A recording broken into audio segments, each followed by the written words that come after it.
Et je regarde.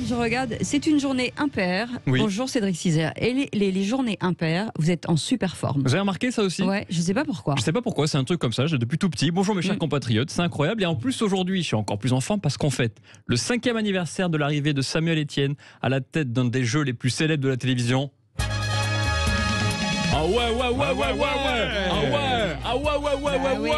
Question France 3, retraité. En parlant de retraité, on embrasse Julien Lepers qui nous écoute depuis l'EHPAD Frédéric François. Alors attention parce que Julien Lepers nous écoute vraiment tous les matins. Alors, et c'est pour ça, et en plus il le sait, je suis un des plus grands fans. Aussi, mais et sa fille qui est très jolie. Ouais. On embrasse aussi. Mais voilà, je suis un des plus grands fans de Julien Lepers. Aussi, non? C'est vrai.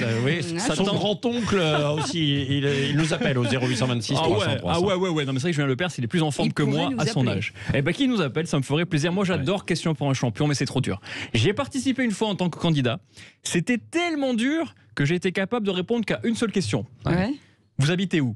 Et là, vous avez hésité. J'ai hésité, je me dis mais je sais plus où j'habite, je sais plus ce que je fais. Mais c'est incroyable. Alors Question pour un champion, c'est la seule émission où il y a plus de téléspectateurs décédés que de téléspectateurs vivants. Et ça, je trouve que c'est quand même une qualité supérieure. J'avais décidé de faire j'avais décidé de faire ce jeu pour financer mon mariage. Voyez. Alors j'avais besoin de 10 000 €. Et vous savez combien il faut gagner d'émissions pour remporter 10 000 €? Non.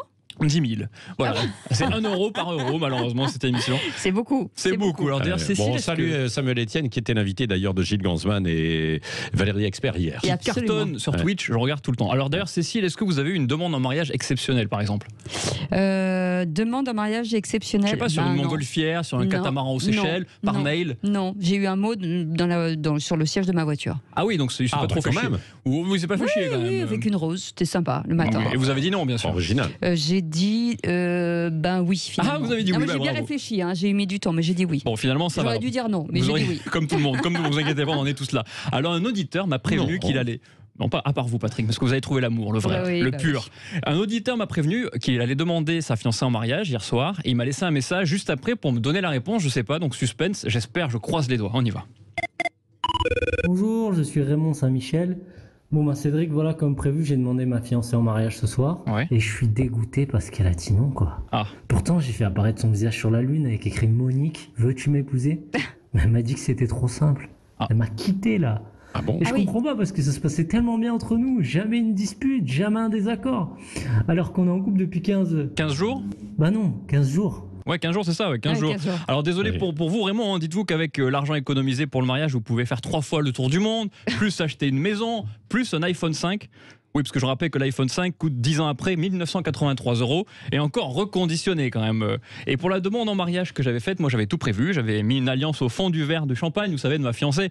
Et le problème, c'est qu'elle a tellement kiffé le champagne qu'elle a tout bu d'une traite. Elle a avalé ma bague et moi, j'ai pas osé lui dire. Ouais. Elle s'est rendue compte qu'elle avait une alliance 5 ans après, lors d'une coloscopie. Eh oui, le romantisme. Le romantisme. Et le romantique de la bande, c'est qui? C'est Patrick Roger. Ouais. Patrick Roger n'a pas dormi de la nuit. J'en sais quelque chose puisqu'on dort tous les deux dans des lits superposés à la radio. Oui. Hein. Lui en haut, moi en bas, bien sûr. Et il n'a pas dormi à cause de ça. Bah ouais. Oh l'ambiance. J'ai l'impression d'être à l'Eldorado en 1996. Regardez-moi ça, c'est fou. Le Bill Bokeh. C'est ça. Le Dracard. Le Dracard, bien sûr. Il s'appelle le Macumba Night. Le Macumba Night. Ah oui, alors des Macumba, il en existe partout.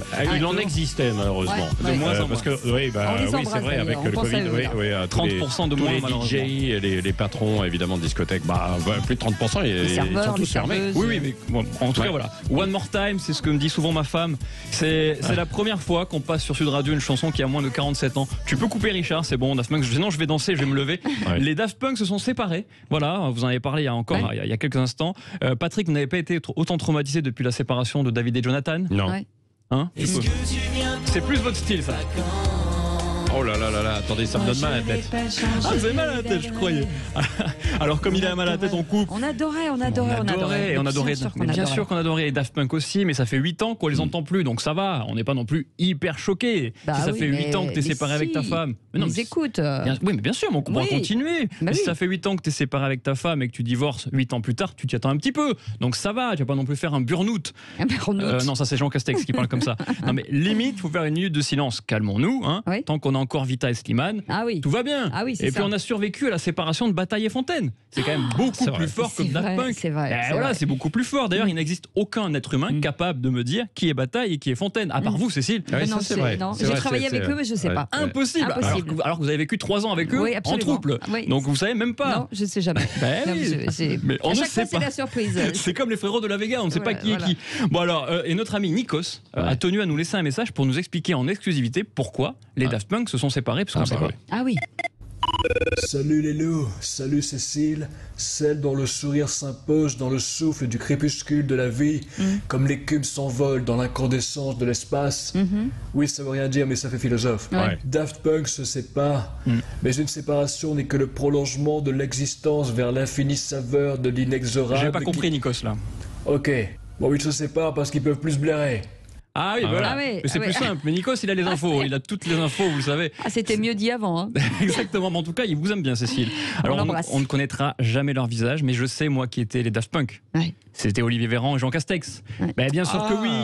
Mais oui. Mais réfléchissez, ça fait 8 ans qu'ils n'ont pas sorti un disque. Et comme par hasard, ils arrêtent la musique maintenant. En pleine pandémie, là où il y a le plus de boulot. C'est juste que Macron, il leur a dit, écoutez les gars, vous devez choisir. Non, vous devez choisir la musique, la politique. Et voilà. Et en général, on choisit ce pourquoi on est le plus doué. Castex et Véran ont fait l'inverse. Voilà, c'est ça qui est malheureux. Et un auditeur, Robert Leborgne, a voulu connaître la réaction de Jean Castex quant à la séparation des Daft Punk. On a tous envie de savoir parce que il est comme vous, parce que il faut savoir, chers auditeurs, que Patrick Roger est un des plus grands fans de Daft Punk du monde. C'est vrai. Il y a Daft Punk et Michel Sardou, c'est les deux. C'est les trois du coup. Alors la réponse du Premier ministre en direct de Matignon.